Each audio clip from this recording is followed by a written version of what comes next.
Paul here from EMD. Just a quick video to show you what we're doing today. So we removed the actual caliper.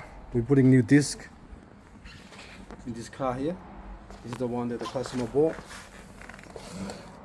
So what we're doing now, we're gonna actually clean all this here. We're gonna knock the seal out, and we're going to clean all this old grease in here out, because it's really dirty, and we're gonna repack the bearings and then put the seal back on this one. Maybe I'll get a new seal, see if I can get a new seal tomorrow, and then do the same on both sides, and the rear one's a bit different. Okay, just a quick video. See that? Let's have a look at this. This is the bearing there, the inside, the rear bearings at the middle, sorry, at the back, sorry, right here.